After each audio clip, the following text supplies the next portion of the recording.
Warren Buffett, जिन्हें Omaha के Oracle के नाम से जाना जाता है, निवेश की दुनिया में एक अद्वितीय स्थान रखते हैं। उनका नाम सुनते ही निवेशक और व्यापारिक लोग एक विशेष सम्मान के साथ उनकी बातों को सुनते हैं।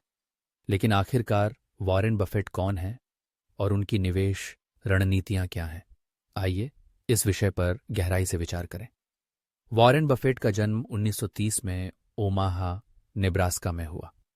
उनके पिता होमन बफेट एक स्टॉक ब्रोकर और कांग्रेस के सदस्य थे, जिससे वॉरेन को वित्तीय दुनिया के बारे में बचपन से ही ज्ञान मिला। 1950 में जब उनकी उम्र केवल 20 वर्ष थी, उन्होंने निवेश करना शुरू किया। उन्होंने $900 की पूंजी के साथ शुरुआत की और महज 6 वर्षों में यह राशि $140,000 तक पहुंच गई। यह प्रारंभिक सफलता उनके लिए एक मजबूत आधार बनी, जिससे उन्होंने बफेट एसोसिएट्स लिमिटेड की स्थापना की।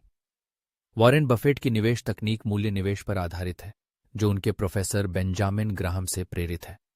उनका मानना है कि निवेशक को कंपनियों के आंतरिक मूल्य का मूल्यांकन करना चाहिए, न कि केवल उनके मुनाफे पर ध्यान केंद्रित करना चाहिए। उन्होंने NCAVPS, net current asset value पर शेयर नामक एक वित्तीय अनुपात का उपयोग किया, जो एक कंपनी के शुद्ध संपत्ति मूल्य को दर्शाता है। बफेट के अनुसार उन शेयरों को खरीदा जाना चाहिए जिनकी कीमत NCAVPS के 2-3 से कम हो। ये एक बहुत ही रूढ़िवादी दृष्टिकोण है, लेकिन इसे अपनाकर बफेट ने कई बार बाजार में लाभ उठाया है। उदाहरण के लिए, जब उन्होंने गूगल के शेयरों का विश्लेषण किया, तो उन्होंने पाया कि उनकी शेयर की कीमत NCAVPS के मान से बहुत अधिक थी। इसका मतलब है कि बफेट ने उस समय गूगल में निवेश करने का निर्णय नहीं लिया। यह दर्शाता है कि बफेट केवल उस समय निवेश करते हैं जब उन्हें लगता है कि कंपनी का मूल्य उसके वर्तमान मूल्य से कम है। 1965 में वॉरेन बफेट ने बर्कशायर हैथवे टेक्सटाइल फर्म का अधिग्रहण किया और यहीं से उन्होंने अपनी निवेश रणनीति को और भी विकसित किया। चार्ली मुंगेर, उनके मित्र और बर्कशायर के उपाध्यक्ष, ने उन्हें सिखाया कि अच्छी कंपनियों में उचित मूल्य पर निवेश करना कितना महत्वपूर्ण है। इसने बफेट को एक नई दिशा दी और उन्होंने अमेरिका के प्रमुख ब्रांडों जैसे कि कोका कोला, एप्पल और बैंक ऑफ अमेरिका में निवेश करना शुरू किया।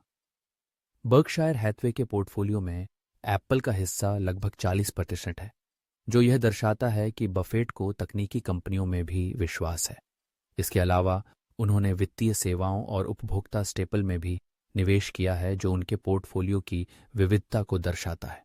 बफेट का एक महत्वपूर्ण नियम यह है कि व्यवसाय के परिणाम ही शेयर की कीमत को निर्धारित करते हैं। वे बाजार की अल्पकालिक उतार चढ़ावों पर ध्यान नहीं देते, बल्कि दीर्घकालिक दृष्टिकोण अपनाते हैं। उनका मानना है कि एक मजबूत प्रबंधन टीम और एक स्थायी व्यवसाय मॉडल ही सफल निवेश का आधार है। यदि आप वॉरेन बफेट की निवेश रणनीतियों से प्रेरित होकर निवेश करना चाहते हैं, तो यह महत्वपूर्ण है कि आप उन कंपनियों का चुनाव करें जिनके व्यवसाय को आप समझते हैं। बफेट की तरह आपको मूल्य में निवेश करना चाहिए और केवल उन कंपनियों में निवेश करना चाहिए जिनकी आप गहराई से समझ रखते हैं। तो अगर आप भी वॉरेन बफेट की तरह सफल निवेशक बनना चाहते हैं, तो समय निकालें, अध्ययन करें और समझें कि कौन सी कंपनियां आपके निवेश के लिए सही हैं। याद रखें, निवेश केवल पैसे लगाने का खेल नहीं है, बल्कि यह समझदारी और ज्ञान का खेल है। वॉरेन बफेट की तरह सोचें, योजना बनाएं और दीर्घकालिक दृष्टिकोण अपनाएं।